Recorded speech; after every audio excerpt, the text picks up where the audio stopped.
So these batteries are shot. This thing's been in operation for probably 5 years. I guess that's extremely reasonable for 2 batteries to last, since I leave these things outside all year long. They're dealing with the worst of summer and the worst of winter. Constantly getting beat to death by the sun. Of course, it is a solar charger, but you can see the panels pretty degraded. Still does a good job, but it's not operating optimally anymore. But it's also become an ant farm, apparently. So I haven't cracked this case since I installed it. So like I said, about 5 years, 4 or 5 at least. And you can see the ants are tunneling down into the styrofoam. I guess it creates a nice little habitat for them. But I don't want them in there. And I have to replace the batteries. So I'll leave it out here. Hopefully the ants will relocate, because I don't feel like cleaning them out any other way. I'll pull the batteries out and just make it unpleasant for them. But it's a rainy day, so I can't leave this thing outside too long. I don't want it to get rained on, because obviously all the electronics. That part of the charger is still highly functional, but let's swap these batteries. I don't think it matters remembering which hot goes to which battery. It looks like they Y off down inside here. So just reds to reds and blacks to blacks, and I think we'll be good. They're just wired together down here in series. Let's get them out. Ooh, a lot of ants.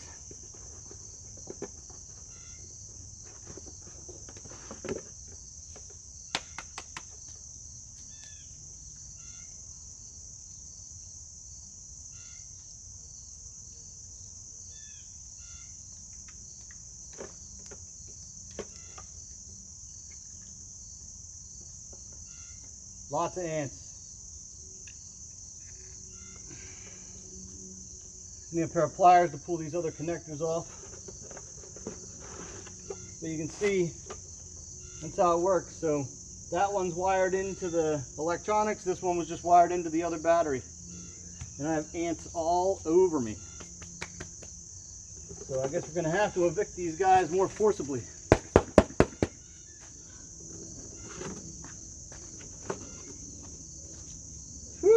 That upset them. Get out of there, guys. Come on. We're going to let the rest of them clear out. Put this thing where it ain't going to get hurt by the rain. And I'll get some pliers to get the rest of these wires off the batteries. Then I got to get 2 batteries.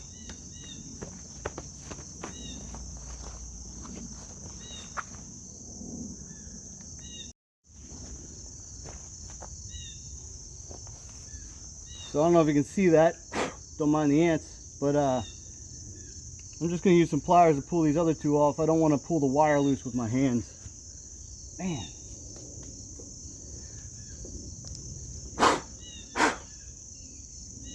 Once the ants are away, huh?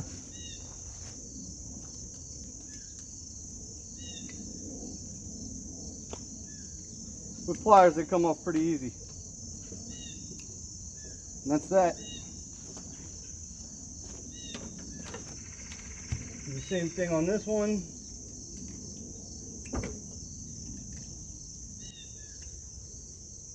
Now I need to get 2 of these. Probably find them on either the Premier1 website or Amazon. But they're deader than dead. They won't hold a charge at all. They're made by Interstate. Should be able to find them. So I got 2 new batteries. I ordered these in straight from Premier1. Those are the 2 junk ones. They'll just go to scrap. And we'll get these put back in the charger. Alright, so we got all the ants cleaned out of it.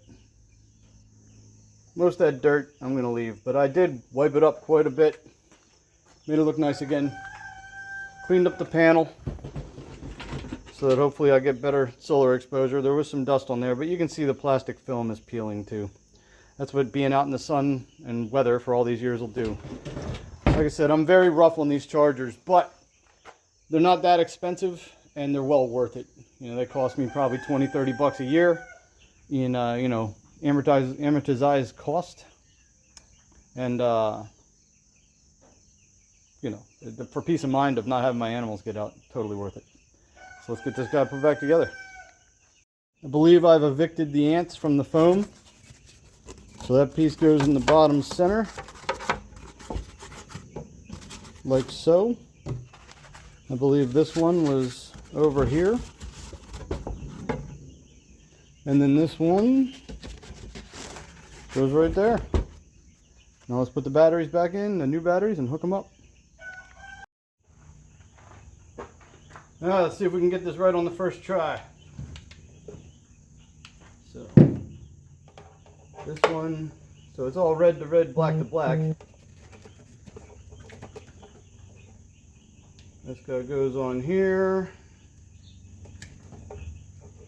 And then this wire goes to these connectors. Don't mind my shaky hands.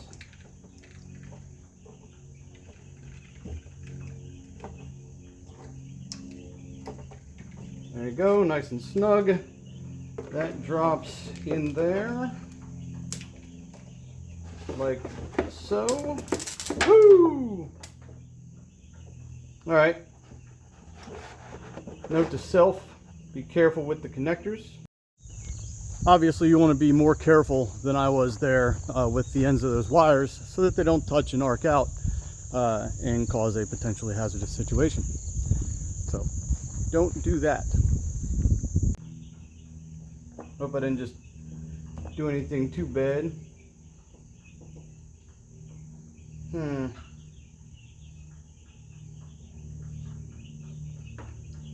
Keep those apart.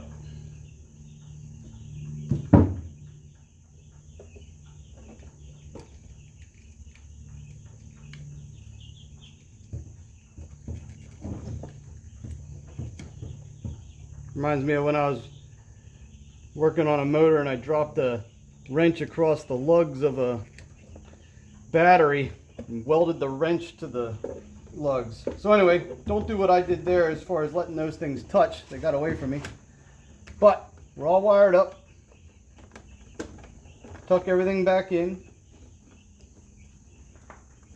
And then we can close our lid.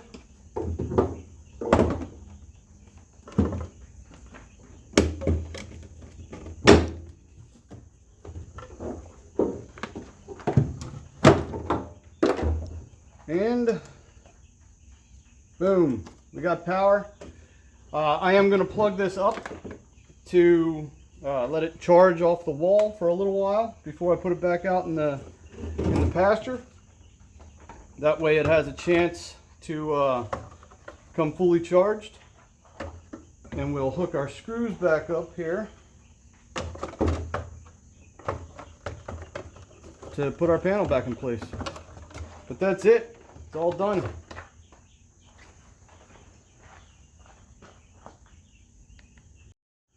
So there it is, all put back together. I'll go figure out the cost of those two batteries versus the cost of a new charger. Again, the panel should probably be replaced, but I think it's going to be good for another year or two. And as you can see, it's working appropriately. We are going to charge it on the wall for a day before we put it back out in the field. But let's determine our cost savings. So we'll let it sit there and draw a charge off the wall for a day before I put it back out in the field, and that should make sure it goes out full and ready to go. What's up, chickens? These guys are getting close to a week old. 2 more weeks and they'll be out in the field. So you can no longer purchase the solar IntelliShock 120. Again, I've had it for years. But you can still buy some replacement parts, to include the batteries. Those batteries are 42 bucks a pop. The closest, I guess, new model for Premier1 is $473. So for 84 bucks, I just got that thing up and running at a quarter of the cost of a new charger, and I'll probably get more years out of it. The panel is not listed on the website. So it says that if you want a replacement panel, you have to call Premier1, which I will do. But this one's still going to work. It's just not working, you know, optimally. So I'll have to maybe bring this in more frequently and charge it off the wall. but 2 new batteries in there, it's going to last a long time. So again, 25% of the cost to fix it yourself rather than junking it and buying a new one. I think that's absolutely worthwhile. And it took what, 2 minutes? So I would replace your batteries before you decide to junk your machines, for sure.